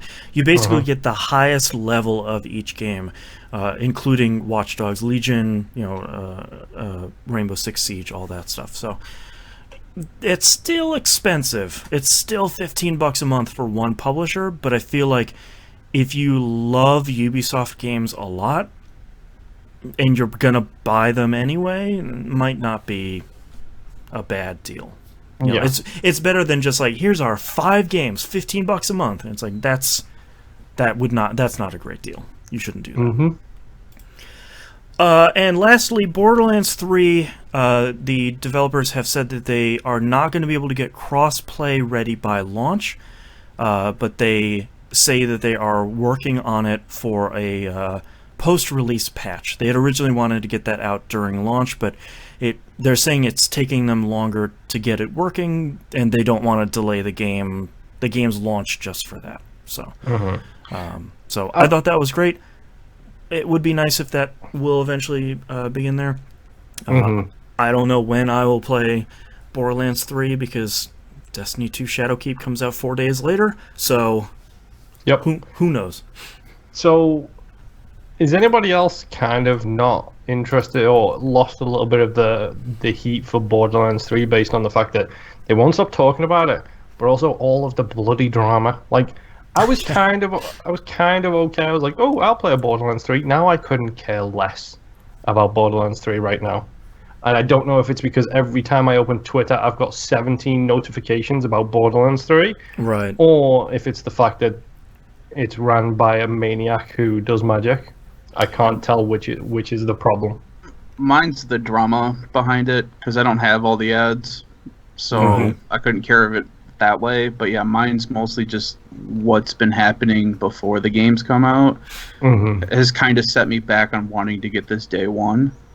Yeah, and I know there's a lot of people out there's like, well, you got to support the people that are actually working on it and all of that, which, yes, I know, but I don't necessarily want to support the company if this is the way they want to do things. Yeah, I fall more on the spectrum. I think 2019 has been a really unfortunate year for us having to grapple with that question, where more and more people are showing their entire butt on Twitter, and I think Randy Pitchford has been one of the worst lately. He is the flag waver for this whole ordeal, and that's not just lately. Him and John Carmack. No one's following John Carmack, but he is also showing his entire butt on the internet too, but in a much worse way. I think this year has been a really interesting time to say, like, do you support the developers on the ground? And there's no real right answer for this, I don't think. So I'm not like subtweeting anyone. Or do you not want to support the leadership? And I think, for me, I think I obviously don't like what Randy Pitchford has been doing for years. Yep. And I'm moderately excited about Borderlands 3 with, largely tempered because Destiny 2 Shadowkeep is coming out 4 days later. So, like, that will obviously be my focus.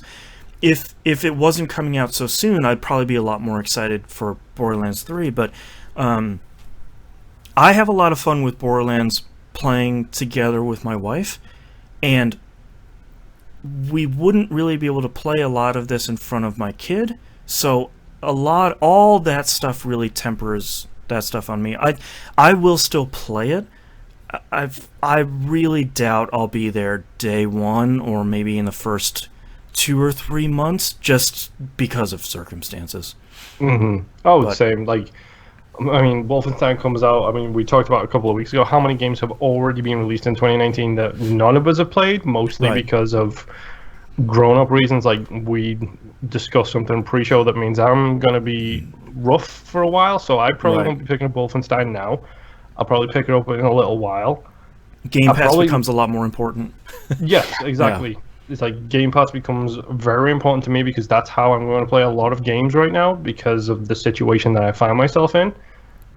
But it's like, I don't, like, if it comes down to it and I have to pick between $60 on Game A and Game B, and I've only got $60 in my budget for like 3 months, and that 3 months has 5 games that are coming out, stuff like the Pitchford stuff lowers that game down on my list. And I'm a huge fan of, you separate the art from the artist. I am a genuinely big fan of that.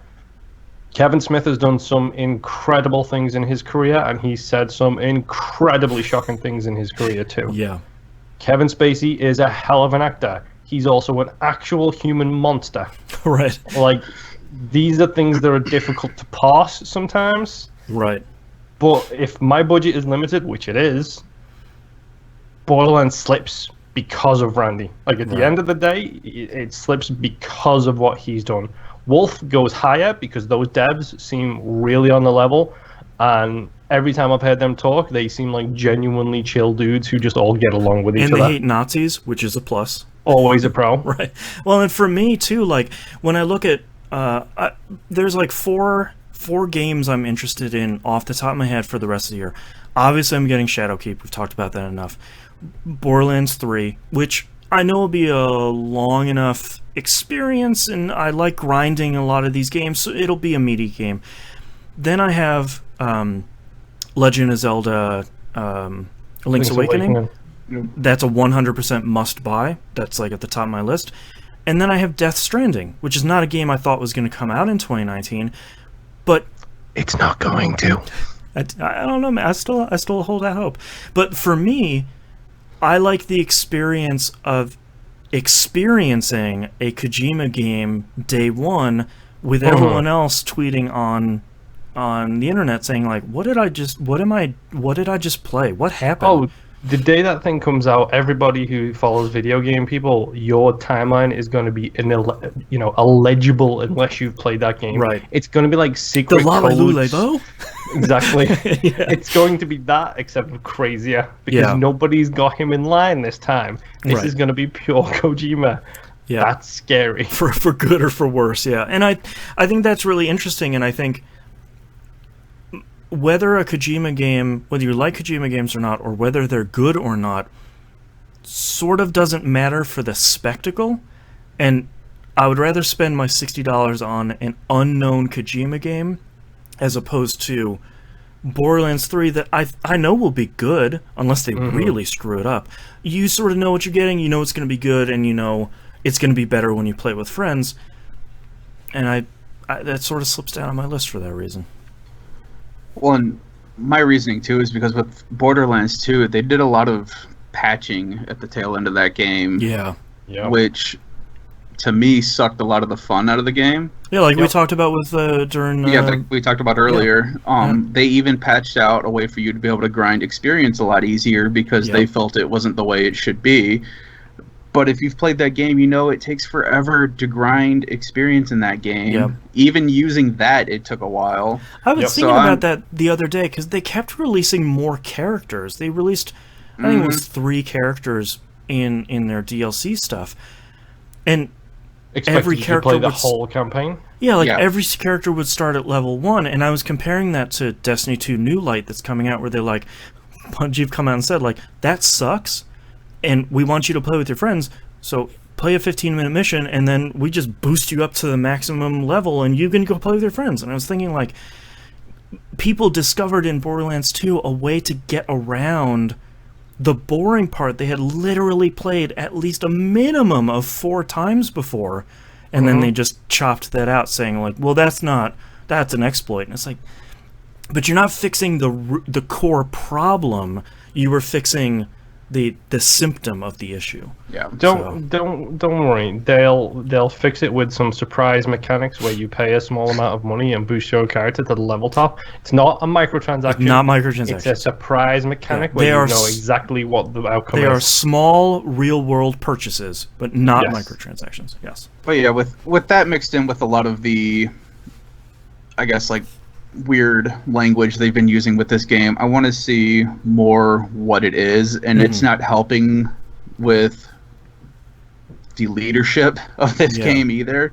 Where I was on the fence to begin with, and now I'm kind of leaning in a direction of I was interested, but They're pulling back a little. Well, and also I think when they show new Borderlands stuff, Gearbox, stop showing Pandora. I've played Pandora for so many games. That world is boring. There's a reason why Borderlands 3 is so exciting, where you get to go to other worlds. And here, let's show you a 10-minute gameplay on Pandora. It's like, no! I honestly can't wait for other worlds to be just like Destiny 1, where it's like 5 small zones on slightly different planets. There's 30 enemies on this planet. It's like, oh no. But I think that's one of the other reasons why I want to watch some of my favorite streamers play it and watch for reviews and stuff like that, where it's like, what is this game really other than Border Worlds, which it looks like. All right, let's move on to questions here.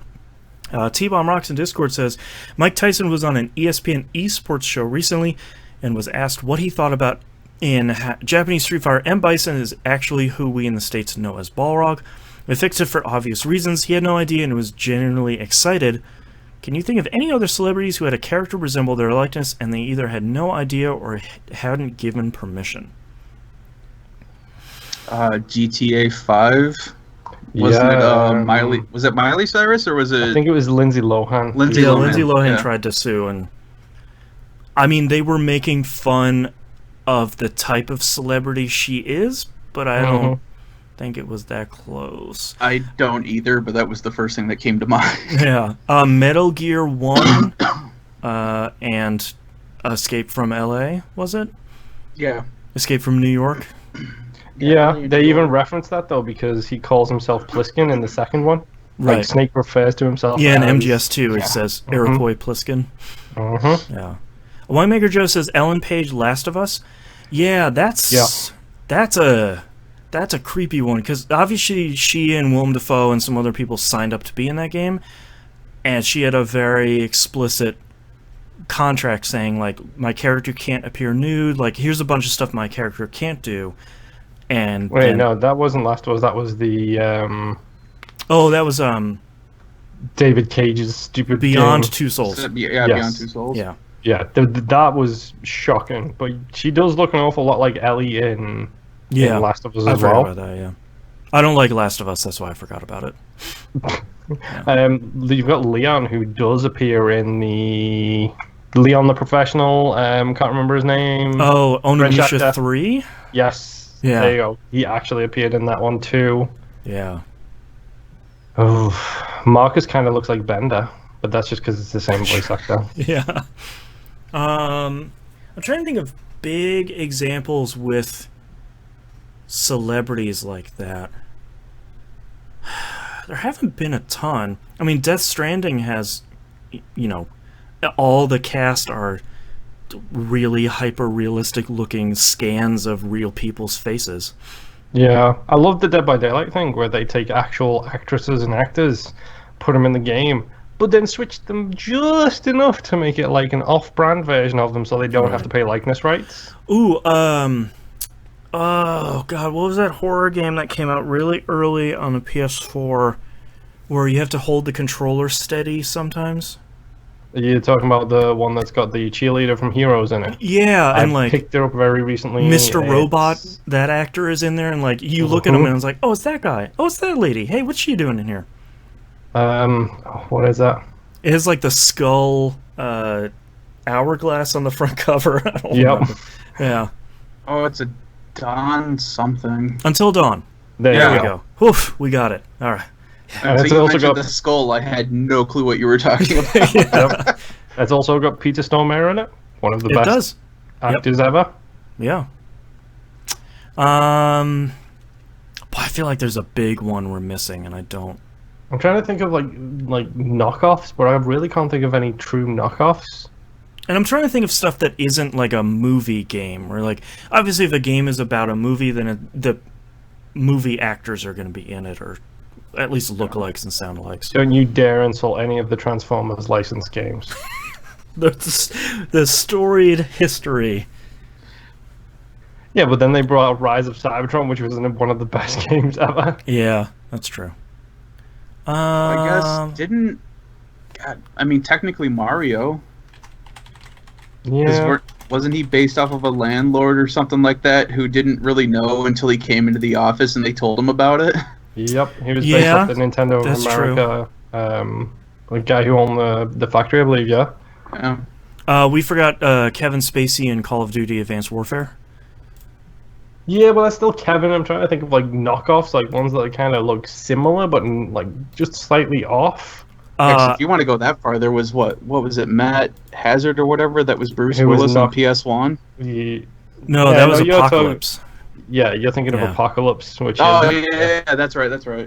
Yeah, Matt Hazard was knockoff Duke Nukem. Yeah. Okay. Martin Sheen was in Mass Effect 2. Forgot about that. Yeah, the Elusive Man. Yeah.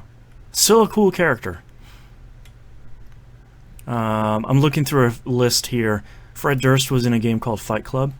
I don't yeah, he was. He was not a game called Fight Club. It's a game based on the movie Fight Club, dude. Ah, interesting. And it is a bad game. Yeah. Yikes. I can't think of anyone else big. We're all forgetting about the best celebrity endorsement of a video game of all time. Okay. Which was Django Fett in Tony Hawk's Pro Skater 3, I believe it was. I thought you were going to say Sneak King. No. No. Yeah. T-Bomb Rocks also asked another question here in Discord. In my downtime at work, I've been studying for a huge certification test. I've been using this time to revisit classic video game soundtracks on YouTube.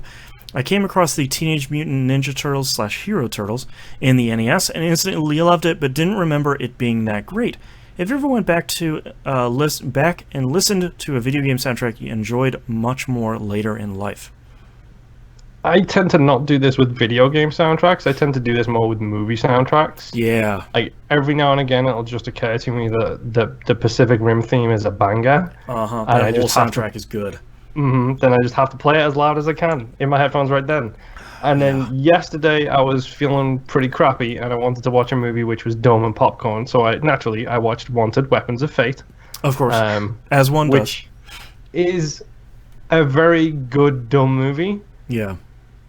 With some great action scenes and a really amazing score, which I didn't realize until I was listening to it again. It's like, crap, this thing's got really good music in it. Yeah. I feel like that happens with me a lot, like T-Bomb is saying here, with NES games. Well, like, when we were playing stuff of NES, Genesis, I feel like once you get into the 16-bit, the soundtracks got a lot more impressive, sort of noticeably. But I feel like with, Master System and NES, there were some really good soundtracks on there that we may have been too young to notice. Mm-hmm. Yeah. A lot of the Final Fantasy music, I've got most of those on CDs. Yeah. Those are all pretty good. It might be really bad of me to say this, but I prefer second revisions of music. And let me just explain that really quick. Okay. So when I say second revisions of music, I'm talking about games where maybe they were released years ago, whatever, and then they get inserted into something else or re-released with something else, and all of a sudden it takes a great song and makes it incredible. I have got two perfect examples for this. Okay. Example number one, Final Fantasy VII.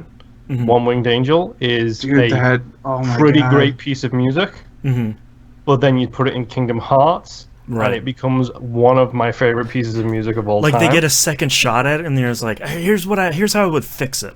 Here's a full orchestral version of it. The Kingdom Hearts version of that / the same one from the Final Fantasy VII movie. Advent Children. Yeah, real good. Those two versions of that song are masterpieces.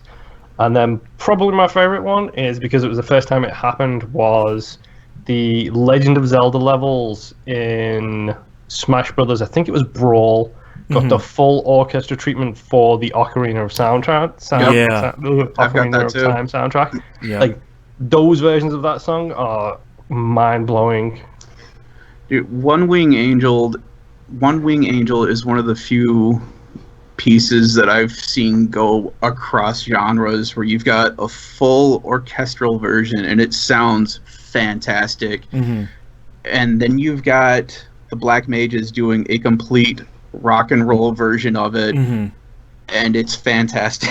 Those Black Mages CDs are really great, because if you want to hear a metal band play Final Fantasy songs, it's really good. And that's part of Moon. I think you raised a really great point. That's why I liked the Third Rhythm games that Square Enix put out, because they got to rearrange all of these classic songs, and they don't always really modernize them. They might keep the spirit together, and even if they don't use a full orchestra, they might use modern electronic equipment to make some of these Final Fantasy 1 songs have a brand new life. Go listen to dynamicsoundtrack.com, where I celebrate the best video game soundtracks. It's like nostalgia for music is how that feels for me. Where it's I remember the Ocarina of Time soundtrack being amazing. Yeah. The one that I want to listen to is the Brawl version, because that's how I remember it sounding. Yeah, exactly. It's the one you remember, not the one that existed. It's the same thing with One Winged Angel from the game, because I have the original soundtrack for 7. Mm-hmm. It's, for the time, it was fine. It was great. It was impressive because that was not vocals. what was going. Yeah, that was not what was going through my head when Sephiroth summons Supernova. Right. It was the rock and roll version of that, where it's heavy guitars, heavy drums, and it was imminent death. Yeah, Square puts out a ton of soundtracks every year, and they've been touring the world with Final Fantasy music for the last 5 or 6 years or something. And every year they'll come out with some live recording of one of these tours, and every year One Winged Angel will be on there, and every year it's a pretty good arrangement. I'm really sick of that song by this point, like to the point where I don't want to hear it ever again. But man, they come out with like a live orchestra and a live choir version, and it's sort of like, yeah, okay, that's still a cool song. Well, even like simplistic versions of it, like I have for my PS4, I have had the Final Fantasy VII background that came with me buying Final Fantasy VII when they released it for the PS4. Right. And it plays Aerith's theme song, just piano. And that can still get to you just with one instrument. I have a version of One Winged Angel that's played on kazoos. It was an official Square Enix song. It's really good. It's one of those things where like, this is gonna be dumb, and like a minute later you're like, oh yeah, oh that's the good stuff. Diamond Chat points out that Final Fantasy VIII's intro song is amazing. I will always love it. That one is too. I will hate the Final Fantasy VIII intro for spoiling the entire game in the first 5 minutes, but I love that song. Yeah. Final Fantasy VIII soundtrack is massively underrated still, just as much as the game is. I was just going to say, do you see a correlation there between the soundtrack and the game? Well, there's a Final Fantasy 6, a 7, a 9, and a 10. I guess they just skipped 8. But yeah, I think 8 is probably one of my favorite Final Fantasy soundtracks, just overall. It's really great. I think it's some of his best work. Nip mentioned One Winged Angel being great no matter what it's played on. Harkening back to something I keep banging on about all the time. Duel of the Fates. Go listen to some heavy metal versions of Duel of the Fates. Sure. Yeah. It's amazing. Yeah. Alright, let me ban some people here in chat, and then we will wrap up this show. And also report some people. I'm just going to close chat. You guys can look at the star field back there. That's our episode this week. Thank you so much, everyone, for listening. If you'd like to visit us, you can do so at tvgp.tv. Everywhere to find and follow us is on the right-hand side of the page. Patreon.com/E1M1. The ones are our numbers.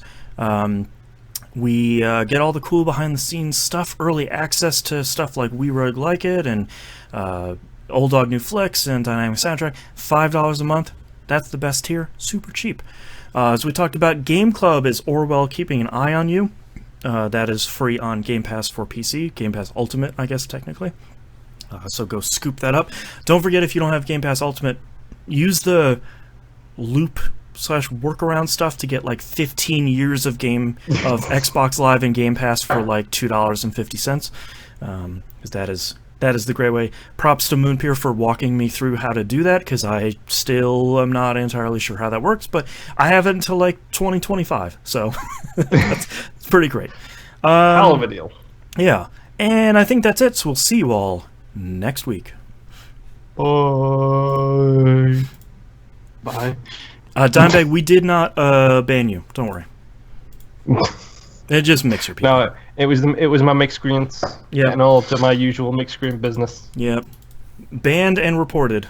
Usually just banned. This one, can't call us that, guys. Not cool. All right. Titles. Let's start with you, Mr. Nip.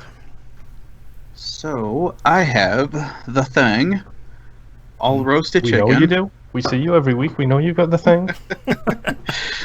Tutorial Topia, Bloody Top and Bloody Pants, Unsportsmanlike Killer, I Was Player 2, My Summit is at 3 o'clock, Full of Snake Puns, Difficulty Spike, and I Did a Bad Thing. Moon, how about you?